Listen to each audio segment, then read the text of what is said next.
ओम श्री गणेशाय नमः। ओम नमो भगवते वासुदेवाय। हरे कृष्णा कृष्ण कृष्णा हरे हरे, हरे राम राम राम हरे हरे। तव्हां सभिनी हरि भक्तन के नमस्ते। प्यारा भक्तों, ही कथा पाण गुरु कृपा सां हासिल करे रहा आहियूं। श्री गणपति सरस्वती जो दरे ध्यान करियां थो मां भागवत महापुराण जो बयान, जंहिंमें व्यासदेव ऐं सुखदेव जी कयो आहे श्री कृष्ण लीला जो गुणगान। सभई चयो जय भागवत महापुराण।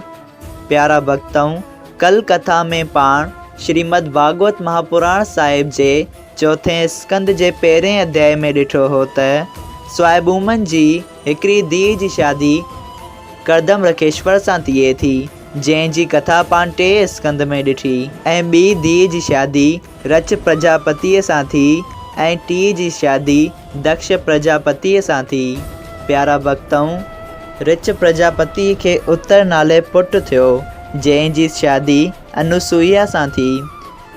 उत्तर मन 16 वरनि ताईं तप कनि था ऐं हू करता करता जपींदा रहनि था, जंहिं करे ब्रह्मा विष्णु ऐं महेश टेई उन्हनि खे दर्शन ॾियनि था ऐं उन्हनि टिनी जे वरदान सां उन्हनि खे टे पुट थियनि था। दत्तात्रेय महाराज, दुर्वासा मुनि ऐं चंद्रमा। सभई चयो जय श्री कृष्णा। प्यारा भक्तों, पाण ॿिए अध्याय में ॾिठो हो त दक्ष प्रजापति श्री महादेव जीअ खे श्राप ॾियनि था। उन खां पोइ नंदी गुण दक्ष प्रजापति जे करे सभिनी ब्राह्मणनि खे श्राप ॾियनि था। सभिनी ब्राह्मणनि खे श्राप मिलण करे भृग रखेश्वर खे बुरो लॻे थो ऐं हू श्री महादेव जीअ जे सभिनी सेवकनि खे श्राप ॾियनि था। उन खां पोइ दक्ष प्रजापति जेको श्राप श्री महादेव जीअ खे ॾिनो हो, उन अनुसार पहिरियां ई पाण यज्ञ करे श्री महादेव जीअ जो हिसो न कढण जे करे हिकु वॾे यज्ञ जो आयोजन कयो ऐं सभिनी देवताउनि रखेश्वरनि ऐं मुनेश्वरनि खे नेतो मोकिलियो। सभई चयो जय श्री कृष्णा। अॼु पाण श्रीमद् भागवत महापुराण साहिब जे चौथे स्कंद जो टियों अध्याय शुरू करे रहिया आहियूं, जंहिंजो नालो आहे कैलाश पर्वत ते सतीअ जो गंधर्वन ऐं ॿियनि जा विमान ॾिसी दक्ष प्रजापतिअ जे यज्ञ में वञणु। श्री मैत्री रखेश्वर चयो त हे विदुर जी, नाठी ऐं सोरे जो वेर वधी वियो। दक्ष प्रजापति शिवजीअ जो ज़ोर भञण लाइ शिव खां सवाइ सभिनी खे यज्ञ जो न्योतो मोकिलियो। जॾहिं दक्ष प्रजापतिअ जे नोते मोकिलण सां सभिनी देवताउनि रखेश्वरनि मुनेश्वरनि ब्राह्मणनि गंधर्वन किन्नर ऐं ॿियनि सभिनी जो पंहिंजी पंहिंजी स्त्रियुनि समेत चङा चङा कपिड़ा ऐं गहना पाए तयार थी विमाननि ते चढ़ंदा, खिलंदा कुॾंदा ॻाईंदा वॼाईंदा अची दक्ष प्रजापतिअ जे यज्ञ में दामू खाइण लाइ हलिया ऐं कैलाश पर्वत मां लंघिया।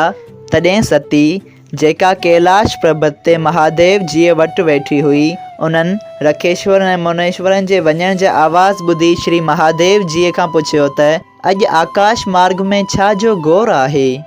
इहा ॻाल्हि ॿुधी महादेव जीअ जे गुणनि चयो त तव्हां जे पीउ दक्ष प्रजापतिअ जे घर में यज्ञ आहे, उन करे ही सभु देवताऊं रखेश्वर वग़ैरह पंहिंजनि पंहिंजनि स्त्रियुनि समेत ओॾां दामू खाइण लाइ था वञनि। ही ॻाल्हि ॿुधी सती पंहिंजे मन में उदास थी चयो त मुंहिंजे पिता यज्ञ में ॿियनि सभिनी धारे माण्हुनि खे दामू मोकिलियो आहे, पर मूंखे तोरे महादेव जीअ खे न घुराए अपमान कयो आहे। पर शायदि कमु घणो हुअण सबबा हू भुलिजी विया हूंदा। उन करे माता पिता गुरु ऐं अज़ीज़ जे घर जशन थियण ते बिना घुराइण जे बि उते वञी कमकार ऐं शेवा करणु घुरिजे ऐं उन में कुझु बि घटिताई कोन आहे ऐं उते वञण सां सभिनी सां मिलबो। मुंहिंजे न वञण जे करे देवताउनि जूं स्त्रियूं जेके उते पाण में गॾु थियूं हूंदियूं से चवंदियूं त ख़बर न आहे त कहिड़ो सबबु आहे जो दक्ष प्रजापतिअ जी धीउ सतीअ खे माइटनि न घुरायो आहे। उन करे मुंहिंजे माता ऐं पिता जी बदनामी थींदी ऐं मुंहिंजी पिणु बेइज़ती थींदी। इहो वीचार करे सती जी महादेव जीअ खे वेनती कई त हे महाप्रभु, मुंहिंजे पिता जे यज्ञ में सभु देवताऊं ऐं रखेश्वर पंहिंजी स्त्रियुनि खे वठी दामू खाइण लाइ विया आहिनि। सो जेकॾहिं मुंहिंजे माइटनि ऐं माता पिता खे घणो कमु हुअण सबबा मुंहिंजो ऐं तव्हांजो घुराइण विसरी वियो हुजे त उन्हनि जे ऐं मुंहिंजे विच में दामे चवण जो तफ़ावत न सम्झी बिना घुराइण जे वञण में का बि लॼ कान्हे। सोरे खे पीउ ऐं गुरु जहिड़ो ॼाणी बिना घुराइण जे बि उन यज्ञ में वञणु वाजिबु आहे। उते मुंहिंजूं सभु भेनरूं पंहिंजनि पंहिंजनि पतियुनि सां ईंदियूं।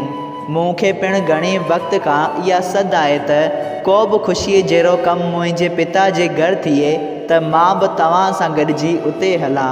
तंहिं करे तव्हां दया करे मूंखे पाण सां उते वठी हलो ऐं सभिनी सां गॾिजण करे ॾाढो आनंद थींदो।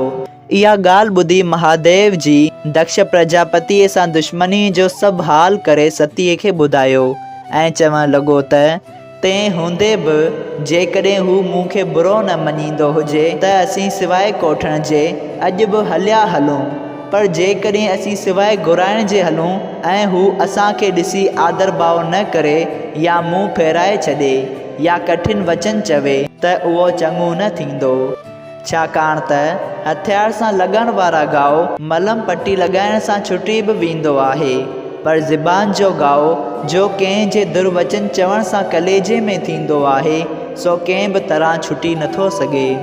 उन करे तुंहिंजे पिता जे यज्ञ में न हलंदसि। जॾहिं महादेव जी हलणु क़बूल न कयो तॾहिं सती वेनती करे चयसि त जेकॾहिं तव्हीं नथा हलो त मूंखे आज्ञा ॾियो जो मूंखे पंहिंजे माता ऐं पिता जे घर में बिना कंहिं दावत जे वञण में का बि शर्म कोन्हे। हीअ ॻाल्हि ॿुधी महादेव जी चयो त हे सती, तुंहिंजो पीउ राज ऐं दौलत जे हिठ में आहे ऐं मुंहिंजी दुश्मनी सबबा मतां तुंहिंजी बेइज़ती थिए त पोइ तोखे ॾाढो दुख थींदो ऐं तुंहिंजी बेइज़ती थियण ते मूंखे बि क्रोध पैदा थींदो। तंहिं करे मुंहिंजी सम्झ में तुंहिंजो वञणु चङो न आहे।